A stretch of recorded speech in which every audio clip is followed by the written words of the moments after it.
project some years ago. Apologies, that's me forgetting my chairing duties. And I should have just put a little reminder up that we're going to be recording the session. If you don't want to appear in the recording, then please do feel free to have your camera off. Sorry for the interruption. That's fine. Yeah, and the purpose of this study that I did, it was an industrial PhD project, which means that it was independent research, but it means that there was my industrial partner, which was a Danish energy company, was very much interested in this topic about energy consumption, because in Denmark, the Danish energy companies are obliged to lower their customers' energy consumption, and that's a rule by law. But most energy companies, they only know how to sell energy and sell electricity, and they don't know much about their customers. So it kind of came in handy that I wanted to do this study for them. And the purpose of my study was to try to investigate the possibilities and challenges of reducing energy consumption in the daily lives of private households, and this was in the in the context of the green transition. And my focus point was not so much technological, because I'm an anthropologist. I wasn't so much interested in how we can reduce our energy consumption through technological investigations, but more interested in the human factor.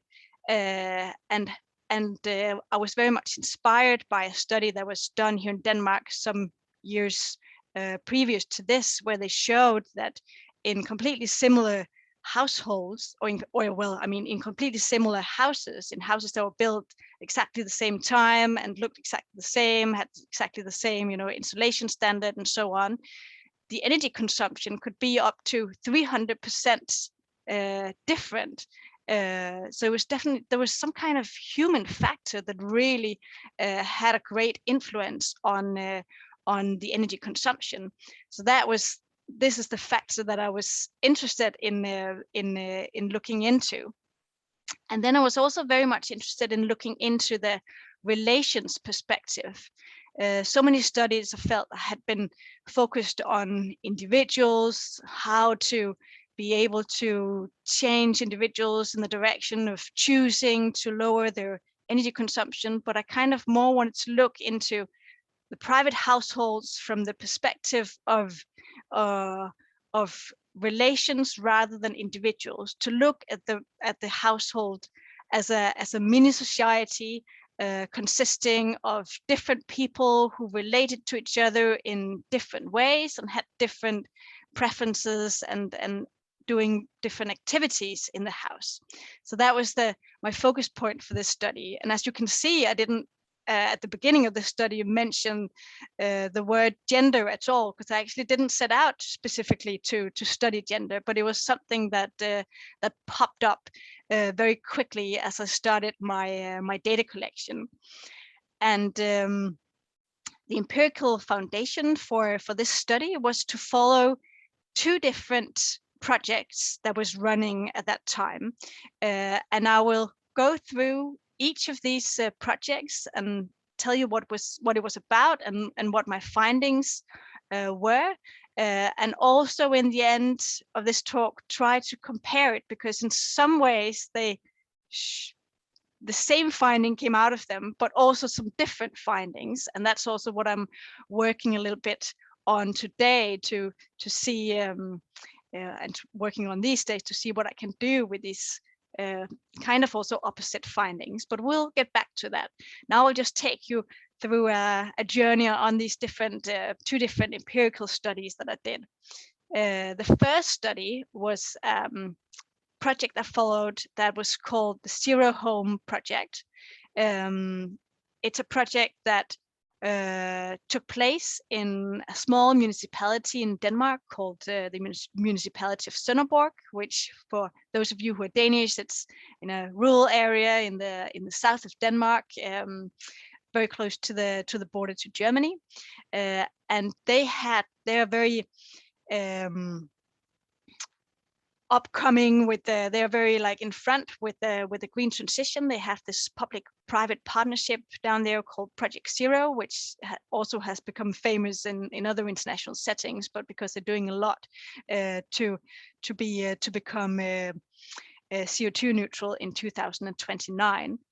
And one of the projects that they did at this time was this Zero Home project, which was about promoting retrofitting in private households in this municipality. And what this project was about was offering free energy consultations to all homeowners in the municipality if they liked. So they could just sign up, and if they signed up, then they would get a visit from an energy advisor who would do a tour of the house and inspect the house and tell them about the possibilities or the best possibilities for doing retrofitting in their particular house. This energy advisor, he was impartial. He was employed by this public-private partnership, so with the purpose of not selling anything from any company, but just to impartially advise people on how to best invest in retrofitting that could lower the energy consumption in the house. So it could be anything from, depending on the house, it could be anything from putting up solar panels on the roof, doing more insulation in the house, changing the windows and the doors, those type of things. Or it could also be, changing the heating source of the house. For example, changing an old oil burner to a pellet burner or to heat pumps. So those kind of initiatives. This project ran in the time period 2010 to 2013, and I did my study the end of the project in 2012, 2013. And just to tell you a little bit about how it was a very popular project, like in this time period, and I know that they had also did a second version after that. More than 1,000 energy consultations were made, and the statistics coming from the public-private partnership said that 61% of the people who had a visit from this energy advisor, they chose to invest in some kind of retrofitting in the house at a total value of about 100 million Danish crowns, which is about 10 million pounds. So that's just to give you a little context of that study. So what I did in this study, I wanted to look at the human perspective in this, and I did participant observation in 10 energy consultations where I jumped into the car of the energy advisor and followed him at work for about a week at different times of the day, and we went out to visit these 10 households. Of course, he did energy advice all the time, so we found some days where it was possible both for him and me. And then after that, I asked the households if I could come out and do an interview with them. First, shortly after the energy consultation, and then again about 6 months after they had gotten the energy consultation. And my point was that I wanted to try and follow them in the process of deciding whether they should do this, whether they should invest in retrofitting or not, to try and follow them in the process. Then I also did an interview with the energy consultant, and very quickly this the topic of gender popped up. So I kind of adjusted the fieldwork a little bit and went back to the field some months later after I finished this, and also arranged a debate evening in a women's organization, and also did a focus group interview with a group of women.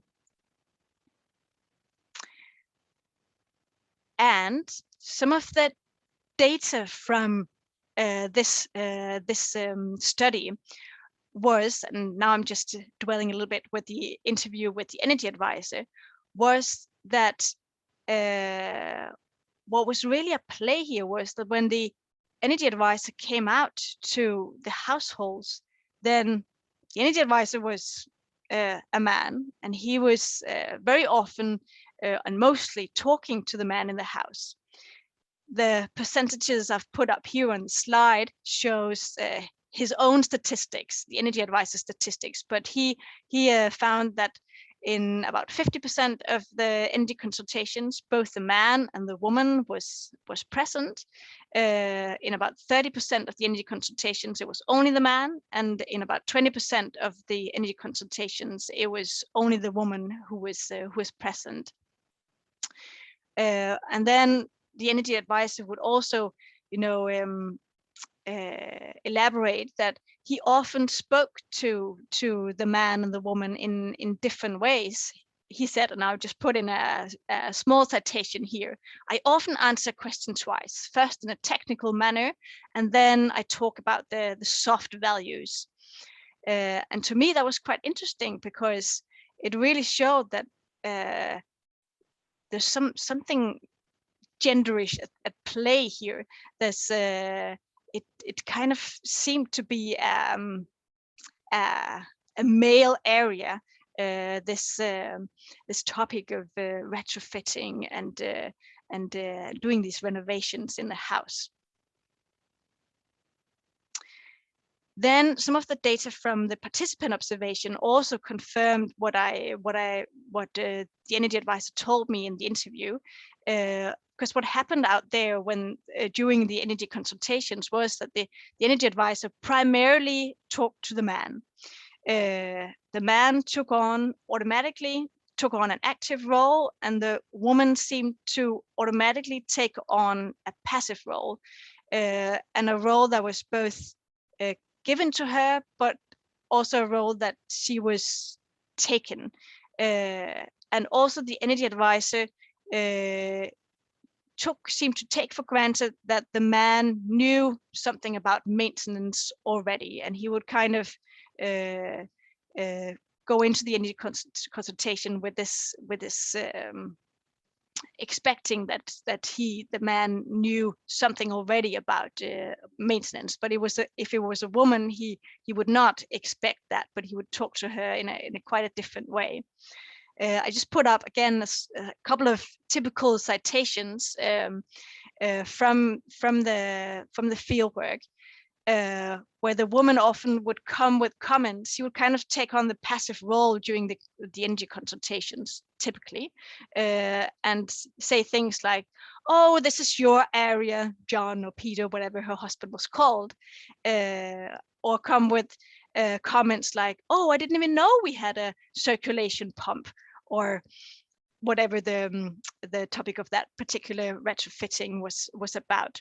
But there was a very typical situation that I observed out there. The man took on the active role, and the woman took on the passive role, and was also given the passive role.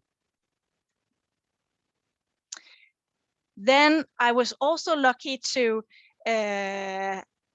be able to join an energy consultation which was with a single woman, where there was only a single woman in the house with her kids, and I was quite interested in that, because I was thinking, well, does that also what happens then? And what happened was that the energy advisor started explaining things more thoroughly to this woman that what I could see happened when he was talking to a man. He also tended to ask some more gendered questions. For example, things like, "Oh, do you know somebody who can help you drill these holes in the walls?" And these were questions that I had observed that he would definitely not ask a man if a man would have been present. And what also seemed to be at play here was that the woman, the single woman, seemed to accept this role. She didn't think that it was weird or strange that he would ask her these simple questions like, do you know somebody who can help you drill these holes? But she also took on the role of being a woman or being a person who did not know much about house maintenance. But in this particular case, actually, with the single woman, she had actually done a lot of really clever decisions in her house. She had, for example, changed her oil burner to a pellet burner, which is something that, from a green perspective, is a really clever decision, but also from an economical perspective. And I could see that while I was out there following this energy advisor at work, I could see him getting more and more confused, because when he saw that this woman had been doing all these really what we can call clever decisions from a retrofitting point of view, from a house maintenance point of view. And as we walked out of the car and he started driving the car, there was just complete silence in the car. And usually we would just be chatting about what was happening here. And after a couple of minutes of silence, I asked him, "So what did you think about the energy consultation out there?"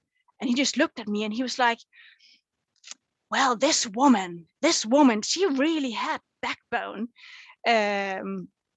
In Danish, we have this saying that a woman has bones in her nose. It doesn't really work in English. I think it's not as flattering as it is in Danish, but it's actually a flattering thing in Danish to say that someone has bones in the nose. It means someone is tough, someone has backbone.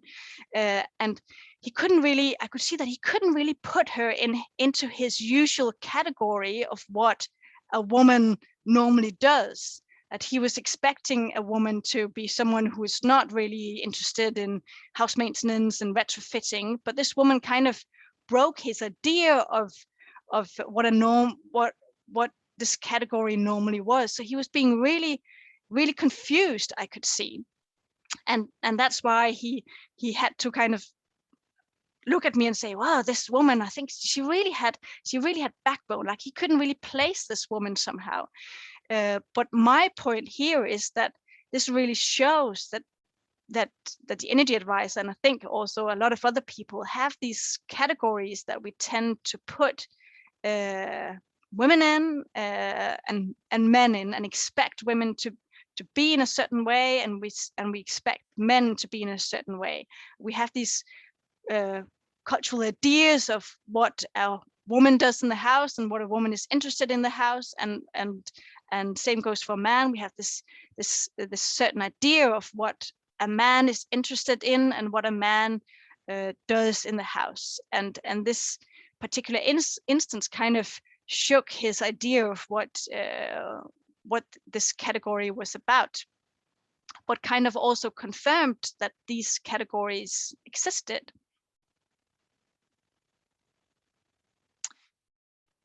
Also, some of the data from the interviews that I did with the particular households was that men and women had different priorities for retrofitting based on very much the practices in the house. And when they talked about what retrofitting they wanted to have done in the house and what they wanted to prioritize, the conversations were very much anchored in talks about what they did in the house, and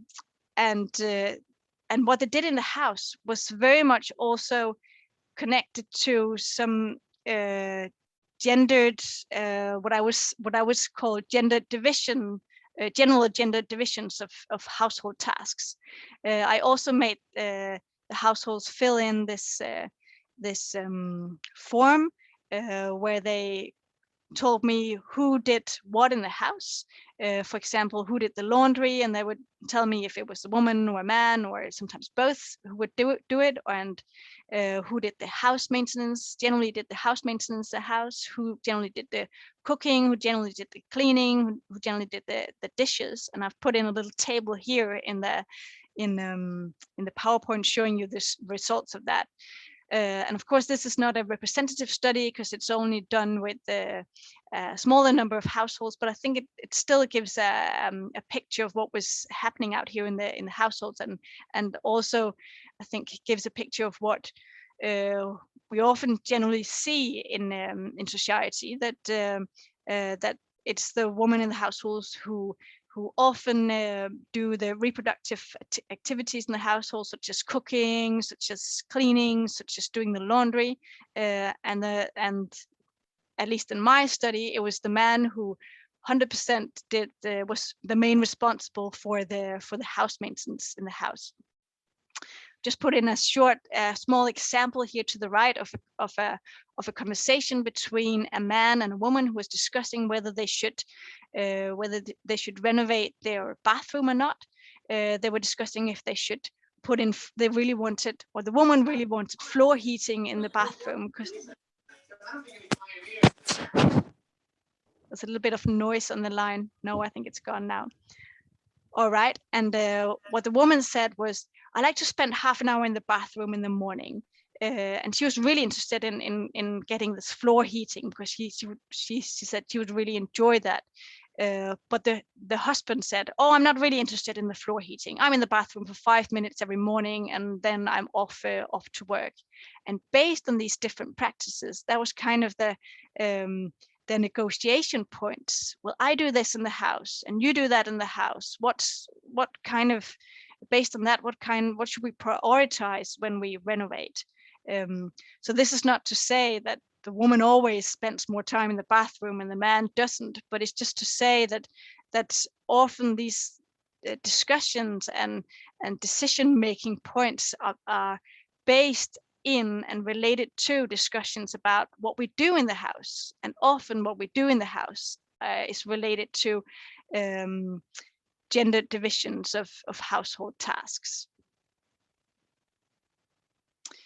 So some of the findings of this study, some of my findings, was that these gendered practices often affected decisions about retrofitting. That people were really, when talking about what to do, they would relate it to the practices, which were often, not always, but often gendered. And also this, what I would call the cultural norm of the division between men and women, is very much what forms what we do in the house, and because of that would also affect these retrofit processes. And also one of the findings was that retrofitting was very much placed in the male sphere of interest because it was placed in the category called house maintenance, and it was mainly the man, at least in my study, that was the main responsible for doing the house maintenance in the house. And this was shown through how the energy advisor would mainly be talking to the man, and the women would often take on a passive role. So not to say that a woman was not also sometimes playing an active part, but my study definitely showed that it was the man who had the main responsibility of the retrofitting, and that retrofitting was put in this category of doing house maintenance, which was put in the category of what men usually did in the house. All right, I'll just have a quick look at the time to see how I am with time. So that was the one study that I did, but I also simultaneously followed another project going on at the time, and I will just also give you an introduction to what that project was about and the findings for that, and then I will compare the two studies in the end. So this other project that I followed, also in the municipality of Sønderborg in the south of Denmark, was a project called the Incap Project. A long sentence here, but the Incap Project, it was about inducing consumer adoption of automated response technology for varying power tariffs. And what does that mean? It means that it was a project that was investigating the possibilities for flexible electricity consumption in private households by offering to some households the possibilities of getting cheaper electricity prices if they shifted their energy consumption to other times of the day, and usually away from the peak hours between 4 p.m. and 8 p.m. when we come home from work and we start cooking and doing all the things we do in the house. But from a green transition point of view, and if we want to have more wind turbines in the energy system, then there was an interest from the energy company and also other energy system actors that if we can shift the timing of the energy consumption in private households so that it fits with when we have electricity production, then we are a step closer to the green transition. And if everyone uses energy in the time period between 4 p.m. and 8 p.m., then we need to build more wind turbines. But if we can even out the consumption to all hours of the day, then we don't need to build as many wind turbines in the system. That's a technical explanation for that. So, but what this project was about was then to try to investigate the possibilities, what's possible out there in the private households. Is it possible to make people shift their electricity consumption and make it more flexible? And just to mention shortly, some of the partners here was the University of Copenhagen, then also the energy company that I mentioned before. Stanford University also had a part in it, and then there was a private company called Develco who had invented this little thingy to install in people's fridges that automatically could turn off or turn on the fridge depending on when the electricity price was high or low, so that people didn't have to think about turning on or off the fridge, but it kind of happened automatically. So a lot of people were in this area were invited to take part in this experiment. I just followed the pilot project where 71 participants, meaning 71 households, participated, and then the year after they ran the big study with about 2,000 households. But I followed the field, the smaller pilot project here.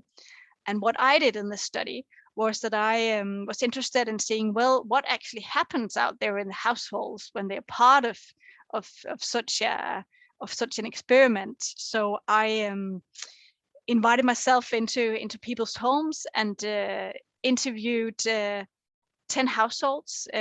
First, approximately 2 weeks into taking part in this experiment, and then also 6 months into the experiment. The experiment ran for about 1 year.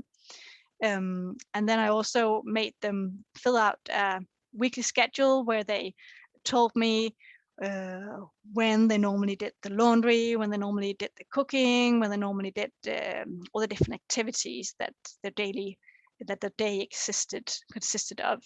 And I also made them fill out I call it a who does what form, where they told me if it was mainly the woman doing this activity or the man doing this activity or both, or sometimes it could also be the children. So I had a long list of different activities in the house, and you could kind of also during the interview add or erase some of the activities if they happened or not happened in the house.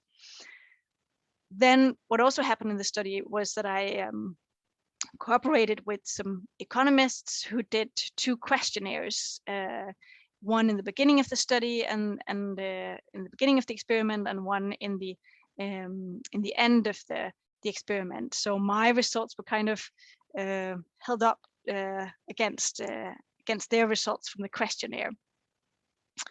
And if we look at their results first, then they looked at the share of people who stated that they very often change the timing of a particular work task when they receive the text messages. And this is another point in this study. Then the way people knew to what time they should shift their energy consumption to was that they received a text message every day telling them that this particular day, if you shift your energy consumption to this particular time period, then you can save some money. So the share of people who stated that they very often change the timing of a particular work task when they receive text messages, you can see from this diagram that the people who changed the timing of the washing was about 55%. People changing the timing of the tumble drying was about 43% or so. Changing the timing of the dishwashing was a lot higher. It was more than 70%. And changing the timing of, for example, charging the cell phones or their personal computer was less, was about 23% or so. Then the next result from the questionnaire that they did was that if you also put in the gender differences in that, because they also asked whether it was the man or the woman who received the text message in the house. They had signed up. It was either a woman or a man who received the text message in the house.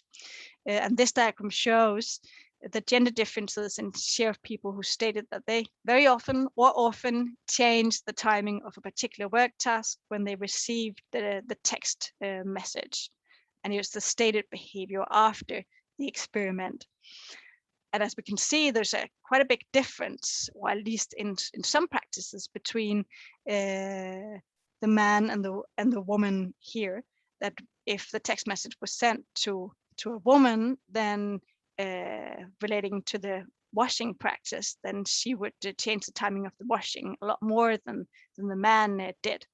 In the example of dishwashing, it's almost similar, and in the example of the practice of doing tumble drying, there's also quite a big difference between men and women.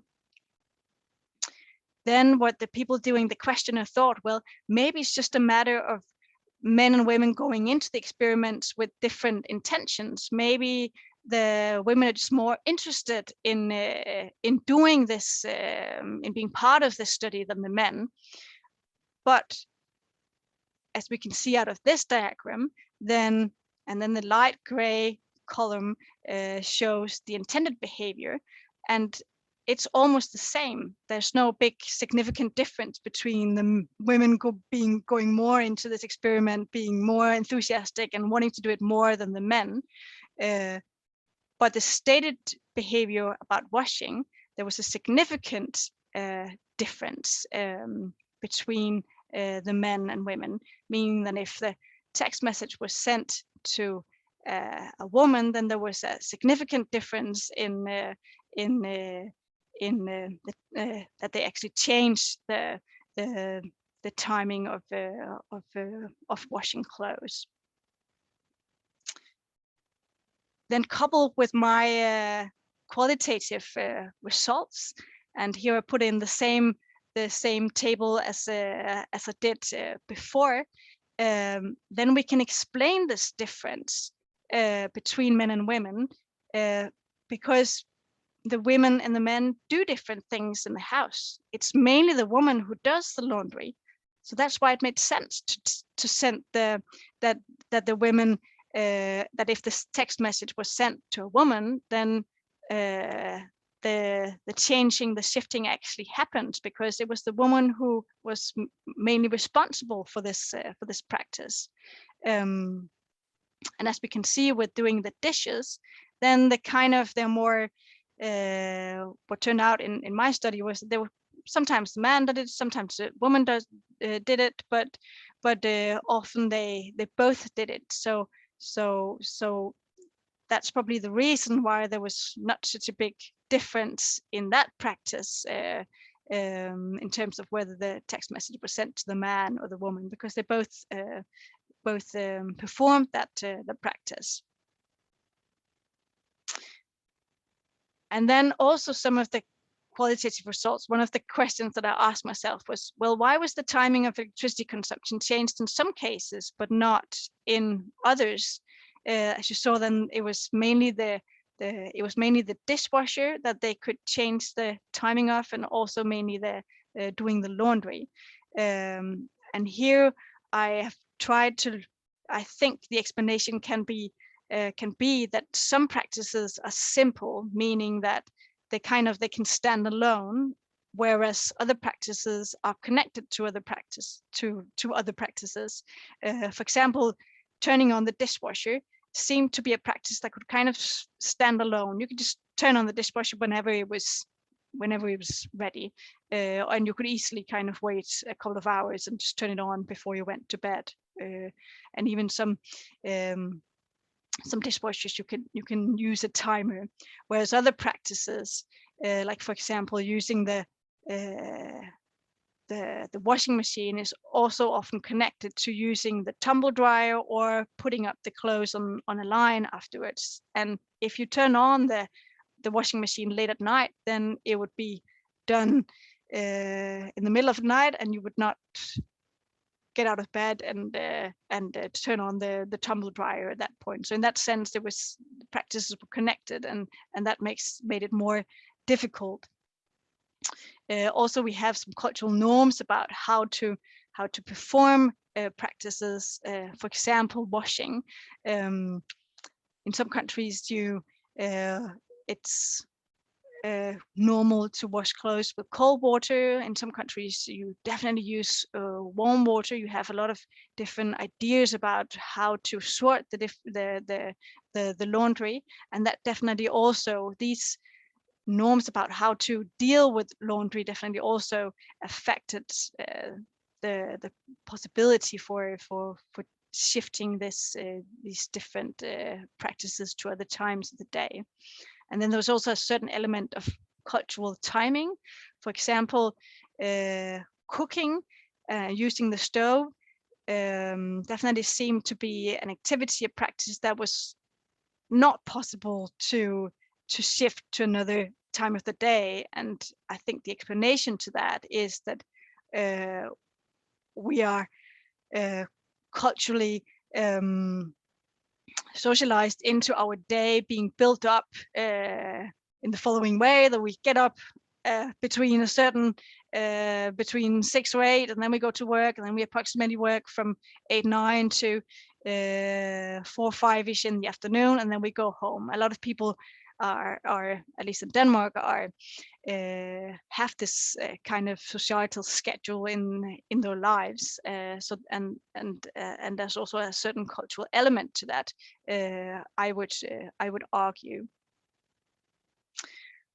Well, some of them, as I've already mentioned a little bit, some of the main findings here is that there was a significantly higher adoption of flexible electricity consumption when the text message was sent to the woman compared to when it was sent to the man.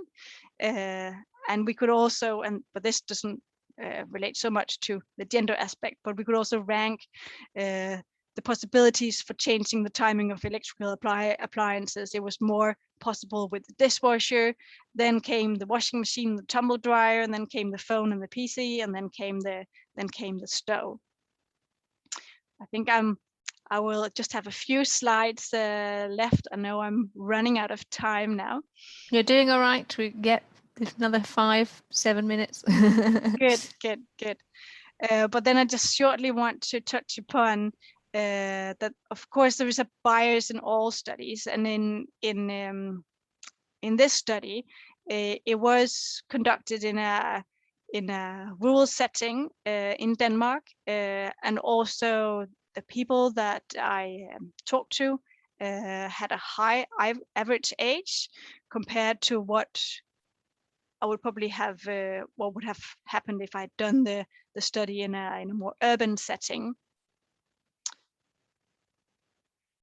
And what I'm working with right now actually is also trying to compare these two studies, because if you look at the Zero Home project about retrofitting, then one of the results was that retrofitting was very much placed in the male sphere of interest, and that also meant that the man became the driver of the green transition in this case.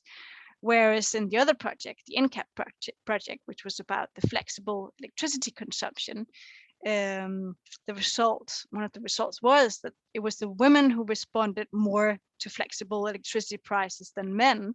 So it was the women who became the drivers of the green transition in this case. And I think that's interesting because I don't think it's a matter of women or men being more interested in the green transition. Like I don't think we can say that women are more interested than men in the green transition.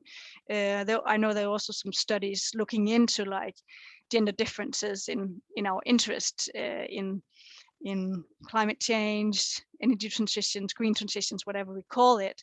But I think that this study, and I'll just turn on to the next slide, also shows that it's not so much a matter of individual choice.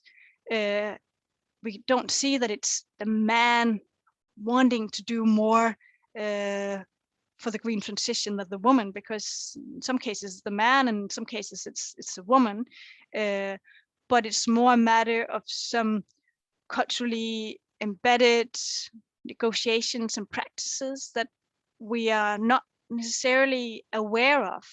I don't think neither the man or the woman in my studies would say that, oh, we did this very consciously. I think most of them don't even think about it, but the results of the study, that in some cases men are the drivers in some of the green transition, and sometimes the women are, comes down to the fact that they have different practices in the house, and if that project relates to the practice that is usually done by the man versus if that practice is usually done by the woman, that's kind of what happens, and it's not a rational decision of I want to do this or I want to do this. It's more a matter of this is what I do in my daily life, and those things are often gendered, and those things are often quite invisible to people. So yeah, I think there's something interesting going on here between individual choice and what's culturally embedded, and what's often also quite invisible. Some of the practical implications, I think, of this is that when we have projects like this, like Zero Home and Incap, and you probably also maybe followed or know, have heard about other energy reduction projects. But in these instances, then they end up only, we can say, targeting half of the households, because they only talk to one or two practice or to practice in the house that relate to one gender, not the other. And I think there's a need for the question, when we do projects like this, to ask ourselves, well, who performs the practice that we want to change? Is it typically the woman, or is it typically the man, or is it typically both of them? Yeah, so that's some of the practical implications. And then I've also just listed some discussion points here, which I'm also trying to discuss with myself sometimes. But does this point to us having to maybe rethink the way we develop solutions? We tend to more develop solutions out of a techno-economical perspective, but how can we in a very practical matter, how can we incorporate gender and culture? Is it just a matter of targeting women or men more? I'm not sure about that. Or is it a matter of trying to combine more our technical approach to finding solutions with a social approach to finding solutions? Or, as I've also listed here, can and should buildings, projects, initiatives, can they be designed? Should they be designed to limit gender divisions of household work?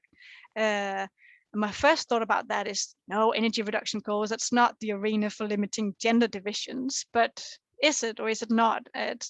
Are all arenas also places where we should work to limit gender divisions or not? in my particular studies, you can also say that my results kind of confirm a male-female binary, and in research we generally kind of working towards loosening up that binary. But you can say that my study performs the binary, but that's maybe just because it's in a rural setting in Denmark, and it could also be because it's a study that's done with people with a high average age. And then the question to myself, and maybe also to you, is, well, is the binary non-problematic in this case, or is it still problematic as it is in other situations? Because we are, as researchers, generally find the binary problematic. Anyway, these are just, I wanted to start a discussion, but we can also discuss all kinds of other things depending on your questions. Fantastic. I've just also listed, if some of you were interested in the references for these two studies that I've talked about today, then they have been published here, and maybe the slides will also be sent out. But you're very welcome to read more in these two papers that I did on these two studies that I talked about today. Perfect. Thank you so much, Lise. I kind of want everyone to be able to give a a traditional clap. That was really, really fantastic and so interesting to hear in depth about the two studies, as well as you say, the comparisons across them. And yes, you've already answered one of the questions in the chat around specific publications to share. Now, do feel free, people, to put on your cameras. It don't have to, obviously, as I said at the beginning, it's being recorded, so if you prefer not to, but it's also nice to see people in this sort of more discussion-based part of the webinar. Hello. So I'm going to try and turn to a few. I saw some really interesting comments in the chat, which were particularly around different cultural practices, some related to energy efficiency, related to cooking and so forth. I was going to give Elspeth perhaps an opportunity to ask her question. If you wanted to unmute yourself, Elspeth. Yes, especially as it was rather confusingly expressed in the chat. Sorry for that. Thanks for the amazing talk. My question was initially aimed at your first case study, but actually the question you raised at the end of, should we just sort of operationalize these gendered practices and then and not kind of politicize them speaks, I think, to both case studies. So for the first one, I was asking whether the consultant was sort of aware that he was reinforcing these gendered assumptions, and in the process kind of disempowering women or assuming that they would be disempowered in engaging in the retrofitting process. And so I had kind of wondered whether there was any broader discussion about whether the retrofitting process itself could be used to challenge those gender assumptions and to empower women to be more engaged in those processes. And just out of curiosity, I was also wondering if there were any women who had those roles and if they had to engage on board with these retrofitting practices in a different way because they were women. Maybe they had less credibility or... Sometimes the sound is... you're slightly cutting out a bit. It's on in and out. Oh, sorry.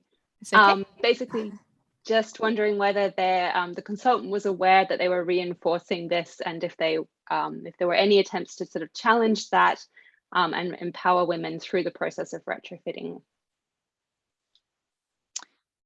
Well, I would say that he was definitely not aware of it.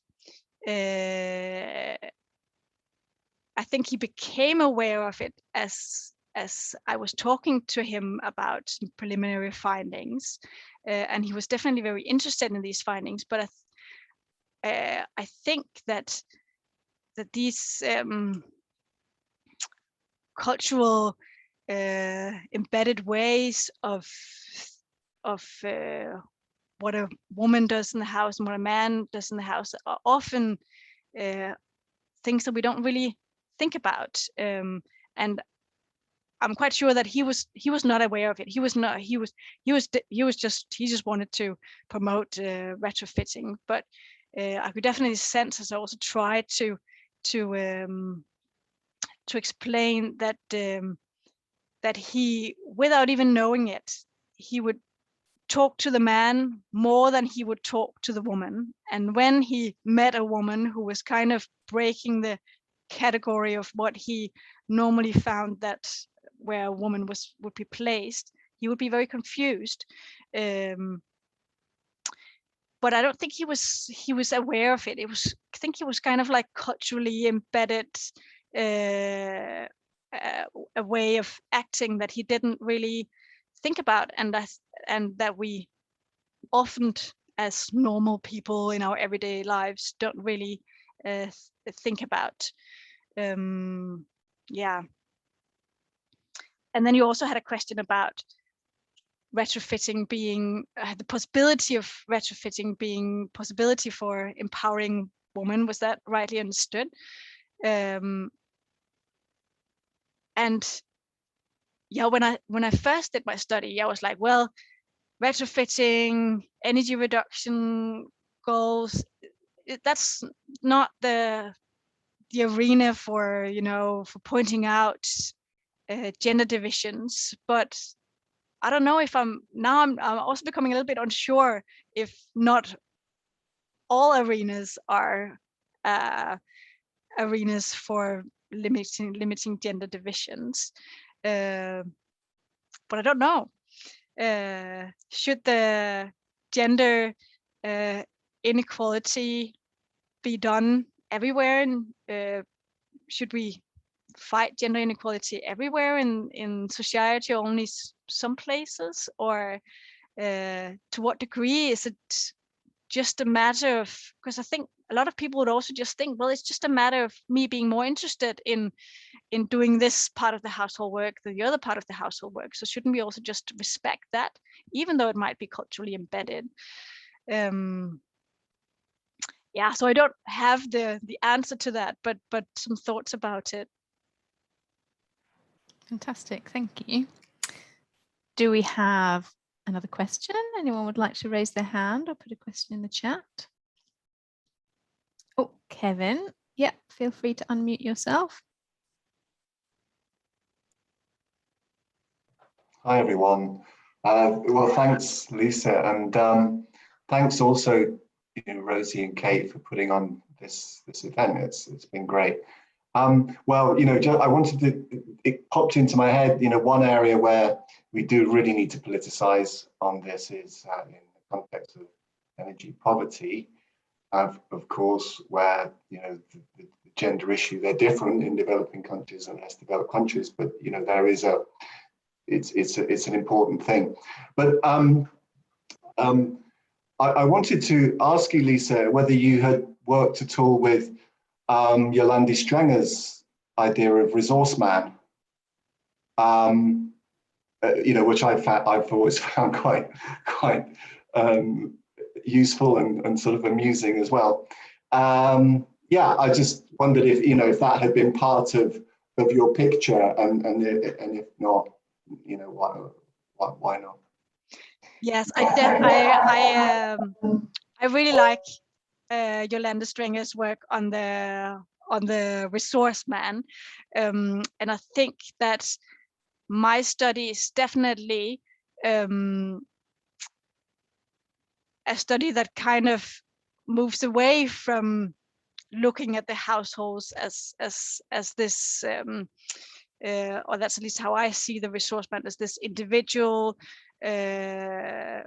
person who kind of does what the developers of the energy system wants him to do, and I definitely want to move away from that resource man perspective, and think that it makes sense to both move away from the individual perspective and also towards a more relations perspective, social dynamics in the household perspective, how we relate to each other, which the resource man doesn't capture.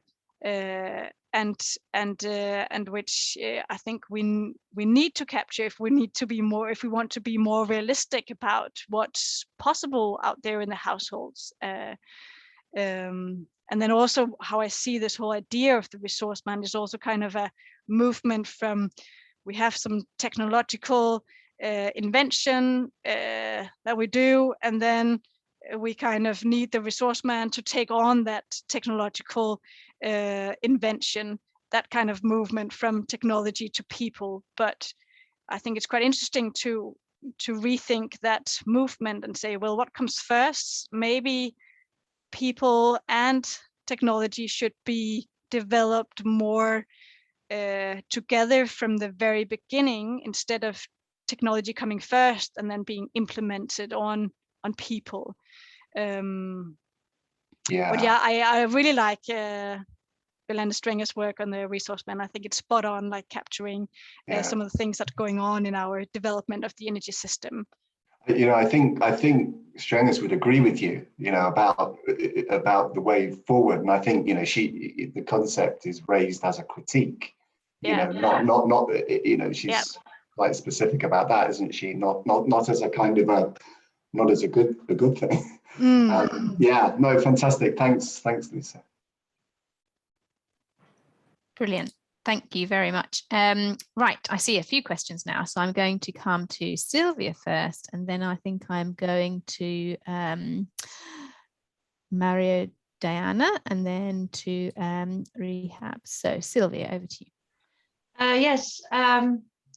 Well, thank you for your very interesting presentation, Lisa. And your final discussion points triggered me, because they are. We've been thinking about those questions as well. And I was wondering, your question, should initiatives be designed to limit gender divisions of household work at all? Is gender reduction or energy reduction, is it the arena for limiting these divisions? What if it were, and what if you would reconsider the interventions that you've studied? How would you then design them? And maybe to some extent you already answered the question when you were just responding to Kevin by saying that you need participatory technology design from the start. But could you then also think about ways to explicitly address gender in that? Yes, good question. If you would give a training to these energy consultants, how? Yeah. Well, I think in some cases it's probably more easy than in other cases to try and implement these gender distinctions. Like when I first entered this study, I was thinking, well, why is the energy advisor a man? And he often is a man. What would happen if the energy advisor is a woman? Would she then be able to make the women in the house more active just by being a woman, and being a woman interested in retrofitting? But in this case, the energy advisor was a man. He had a building background, so he was definitely, being this certain type of man also. But those type of things, I think, could definitely be rethought. And then I was also thinking, like when we design buildings, then what has already happened, like the last couple of decades, is that the way we build houses has already changed a lot and changes all the time. Now I'm thinking of the way we build kitchens. Like previously, a kitchen, at least I'm just talking of the Danish context, but maybe it's the same in other cultural contexts, but maybe you can let me know. Then the kitchen used to be this small room that was kind of just one room in the house. But now we have the so-called conversation kitchens in Denmark, where they're often integrated with the living room. And in that sense, the building kind of lives lives the woman as the one cooking. She's put in a different place in the house. She's not just, you know, put away somewhere in this room where you do the cooking. It's your chore. It's your chore. But she's the practice of cooking is kind of more integrated in other household practices, because the room has been designed in a different way. So not like I have the solution, but it's just I think it's an example of how a building can be designed in a way that can kind of create other thoughts about what cooking is, and or maybe integrate practices more. Practice of cooking is all of a sudden, with conversation kitchens, also being integrated with what happens in the living room, and maybe that way of thinking could also amount to other ways of designing buildings that could kind of maybe not necessarily erase, but reduce gender divisions in the household. I don't know if that made sense. As for the kitchen, then maybe my male partner also often places a table on top of the working blade because it's all too low. So he's cooking half of the time, but it's not fit for him yet because he's taller.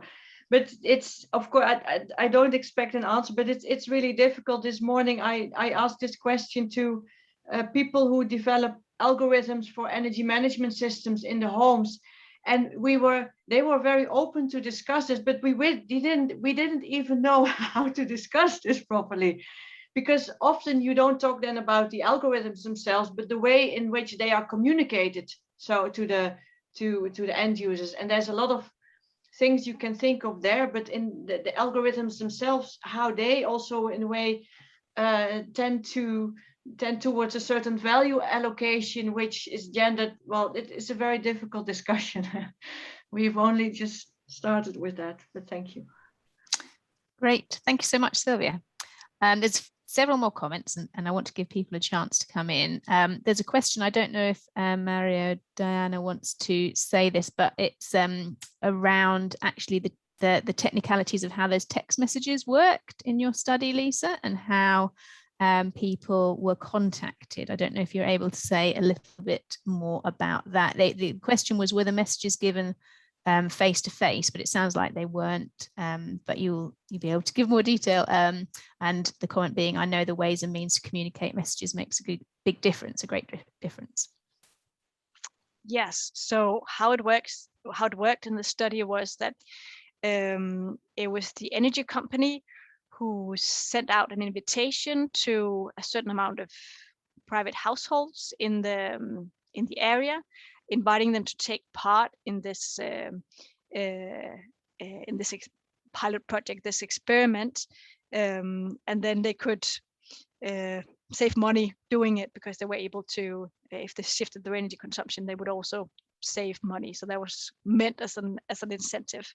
And then they needed to enter this link and sign up.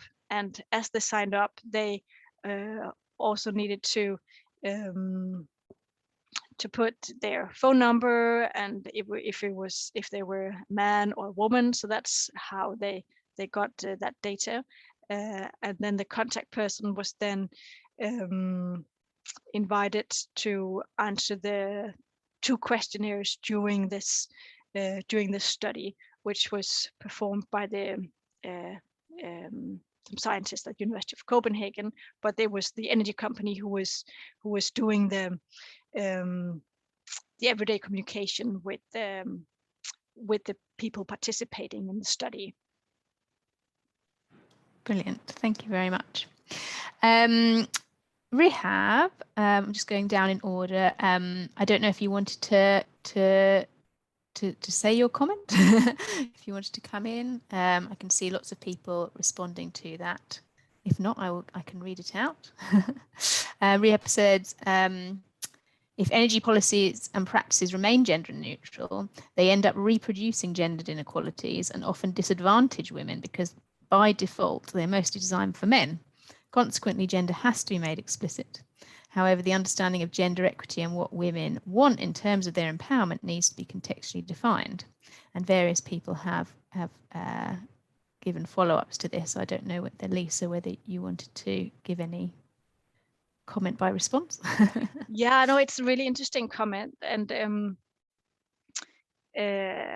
what I also found when I interviewed people, then I did this focus group interview with a group of women as part of the study after I kind of started to become interested in this gender perspective. And the women there were quite happy, you know. They were like, well, we're fine with doing the laundry because we're more interested in doing the laundry than the husbands were.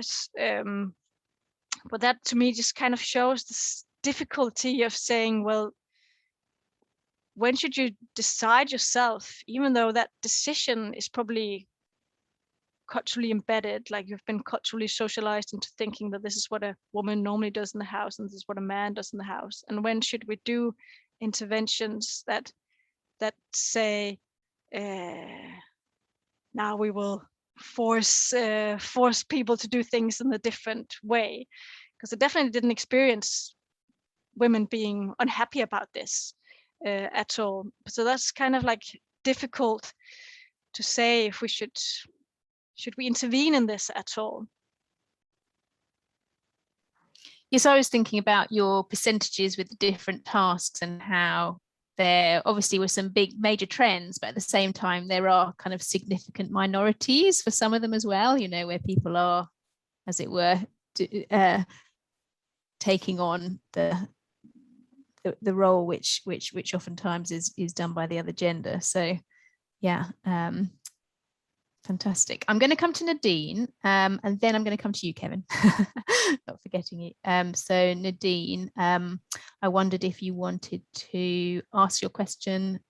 Otherwise, I will read it out, but you're very welcome to unmute yourself if you are there. Thank you very much. Thanks, Lisa, for a very inspiring talk. I was just wondering, when you interviewed the households, how did you go about getting to the point when you talked about practices? Because there's obviously this elephant in the room when it comes to certain practices. So I was just wondering what the dynamics in that were, because for me, unfortunately, I haven't been able to speak to couples because, although I've been trying to recruit people who are using a certain artifact to consume more, to help them consume more green energy. The only people who have turned up for interviews are men on their own. And typically they tell me things like, I'll tell my wife when green energy is available and I'll tell her to put the washing machine on.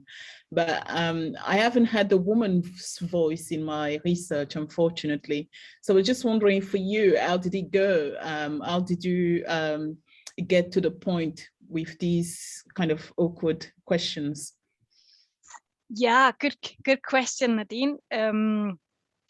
When I followed the energy advisor at work, I was already there, and it was a quite natural setting for saying, oh, can I come and do an interview with you? Because we were already face to face. So in that situation, most people say yes. Well, all of them actually said yes. But whereas if you make a phone call and try to schedule an interview, that's a lot more difficult. But I already had them there. I was with them when touring the house. I was showing them that I was interested in it.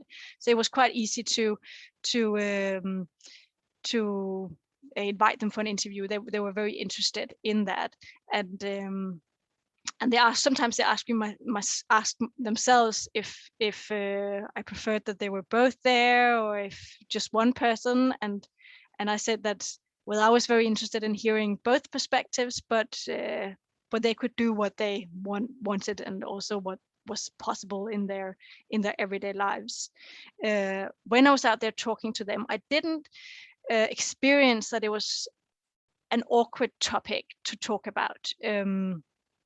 I can't remember exactly how my question was formulated, but something in the line of, can you tell me a little bit about how you talked about your decision on doing this type of retrofitting, and they were usually quite happy to talk about that. There was a lot of instances where they would kind of correct each other, like say, well, I usually do the cooking in the house, and then the partner would say, oh, no, I also do the cooking sometimes, so kind of correcting each other sometimes. But I didn't experience that it was an awkward topic. I was considering methodological wise to that I also really would have liked to do participant observation in the households and follow them in their everyday lives, but it was very difficult, I sensed, to kind of invite myself into people's homes for more days, and that's why I chose the interview form, because I felt that it was more, people were more interested in just meeting me for an hour or two, instead of having me living in the house can sometimes be a bit too much. So in this setting, I chose the interview form, but it would definitely have been really interesting to have been able to move into people's house and then seeing not just what they say, but also what they do. But sometimes it's possible and sometimes it's not. And I think I kind of sensed that it was not possible in this case. Thank you. Just a comment. I wonder if you're familiar with the work of Sarah Pink. She does something similar where she goes into people's homes, but she uses a camera. And that's something else I would have liked to do, but unfortunately that wasn't possible. Yeah, I like the work of Sarah Pink a lot. I should read more about her. I have read some, but she's on my list. Brilliant. Thank you. Kevin, would you like to come in again? And then I will go to Gudmarie Stigson. Yeah, let's not forget the senses, Sarah would say, wouldn't she? Oh, thanks. I cracked up when I saw Elspeth's comment about hating to do the laundry. So thanks for that, Elspeth. And but just responding, Rehab, of course, is right. It's important to be gendered in the way that things are designed. And I've also been thinking a lot about how these sorts of interventions are designed. A few years ago, I ran a community-based project on trying to get people involved in reducing their energy consumption at home. And curiously enough, the people who joined the project and participated in the project were equally men and women, and we thought this was very interesting, given that there was already a literature that suggested that there is a gender difference here, and so it was hard for us to really figure out why this would have been, but we were able to conjecture. And what we did, one of the key elements of the project was that we partnered with a range of local institutions in the community. And a key one was the local primary school. So a lot of the project communications and recruitment activity was going on through the primary school and was framed in terms of the children's education and sort of stuff. And, it seems likely that was a reason that a lot of women join the project, because typically, it's not great, but typically mums are having closer relationships with the primary schools. And the other thing was that we just it sounds a little bit trite to say it, but we just tried to be very, very social and non-technical. And we tried to be incredibly friendly and open. And, it sounds a bit silly, but, a lot of these projects are implemented in quite administrative or managerial ways. And we wanted to really get away from that. And it could be that was something that helped as well. And just I also, is it all right? Gab Marit's comment was great as well. It was about, you know, who does the work. And one of the papers that I wrote out of that project was called Hard Work, because, you know, it is hard work to reduce your energy consumption. And so, well, if it's hard work, yeah, who's going to do that work? You know, on top of all the other potentially unpaid domestic labor. Yeah, so that was a really good point. Brilliant. Thank you. Thank you. Thanks, Kevin. And yes, indeed, there was a comment, but not a question apparently, around, isn't the takeaway from both studies that women's unpaid invisible labor is reproduced and increased by these measures for reduced energy consumption, and hence we need to both intervene and work for gender equality at large. Really interesting points. And this is a technical question about the recording of this webinar. I believe, Kate, correct me, that these just trying to put it in the link. that they're all going to be put up by our group. So yes, I believe that they will be. I'm going to put the link to the website up. You can also register, and you should be made aware of when videos become available. But I'll put the link for our website up now. Yes, I've started typing and accidentally hit thank you. Too early. And yes, anyone who has been to some of our earlier activities, there's been quite a lot of work on the Energy Geographies website in recent months and over the last year. So there's quite a lot of resources and videos and so forth up there. So do take a look if you're interested. And I don't think I'm missing any other questions. So I'm just going to ask one very last one, and then we'll probably close, which was, I was really interested in what you said, Lisa, about how gender wasn't actually even necessarily one of the, did I freeze there? One of the original aims of your work and one of the original sort of research questions, but that you kind of evolved your methods. You didn't talk much about it, but you said that you spoke to a women's organization as part of one of the studies. And I thought, I don't know if we've got many PhDs, or I know we've got at least a couple in the audience, but this idea of kind of evolving what you were doing, it was, I'm not misrepresenting it, this was, you did say at the beginning, this was part of your PhD work. So I was wondering if you wanted to give a few comments about that process of reorientating your study during it. Yes, really good comment there, Rosie. Yeah, I didn't plan studying gender when I came out there, but it was just so what can I call it, in my face, that there was this man thing going on, and then of course I also made the choice that I found that interesting, and another person could have said, well, there's something going on there with gender, but I'm gonna keep focusing on whatever I wanted to focus on. So of course it was also my choice, but something that definitely was present there, and which I found was there was something interesting going on there, and then it also kind of related to my focus on I wanted to focus on the social engagement. I wanted to focus on the relations going on. And then I was like, yeah, of course, there's definitely something important going on here between the relationship between the man and the woman. And yeah, then I just personally find it like, well, why not try to adjust my method also when I find this new focus, but by also adjusting the methods, then I can dive into it even more. And I chose to do a focus group with some women, and also this debate evening in a women's organization.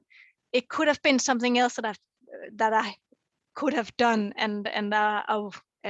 but that was kind of just what quickly came up, because I didn't have so much time to adjust my methods. But I would have liked to spend more time thinking about, well, what could I have refined my methods even more to capture and find more information about this gender perspective. Yeah. Brilliant. Thank you so much. Always really useful to hear how people, tackle the live project in front of them and make these kind of adjustments, and because it's not always all finely tuned beforehand, and we have to make these changes. So that's brilliant. Right, I think I'm going to draw things to a close. As I said, I don't think I've missed any questions. There was a really useful comment from Rehab about methods, particularly responding to Nadine's, and of course all the difficulties that so many people have been having with data collection over the last year and a half. And yes, do follow the group. We have all of these fantastic webinars series continuing. The one next week is on energy technology and gendered household practices, so continuing some of the themes that we've talked about today. And that's with the team at Aalborg University, so Kirsten Graham-Hansen, Lena Waldorf-Matzen, Lena Krieger, and Ageliki Ageli. So do feel free to sign up for that. And then there are plenty more as well. And yeah, thank you all so much for coming and being a fantastic audience. I think we can, if you wanted to unmute and clap at the end, I think you'd be very welcome to. And we'll There's lots of thank yous in the chat. Yeah, and thank you very much, Lisa. It's brilliant. Thank you. Thank you for joining and asking really interesting questions. And yeah, have a great weekend, everybody. Thank you. Bye-bye. Thank you, Lisa. Thank you. Thanks. Oh, Rosie, I've just sent Ed an email. I'm just going to keep this room open. Lisa, are you? Oh, she's gone. Oh, she's gone. I'll send her an email just to make sure she's happy that we put it on the website. I think because it's Ed's Zoom, I don't think I can get the recording. The video. No, so I've sent him an email. Hopefully he will have it. Brilliant. Cool. Okay. Thank you so much. I think that all went smoothly. Went well. Yeah, the attendance has been excellent. The questions were flowing. I had a few questions as backup, and yes, brilliant. Actually some of them got answered, so perfect. Great. Thank you so much, Kate. Lovely to see you.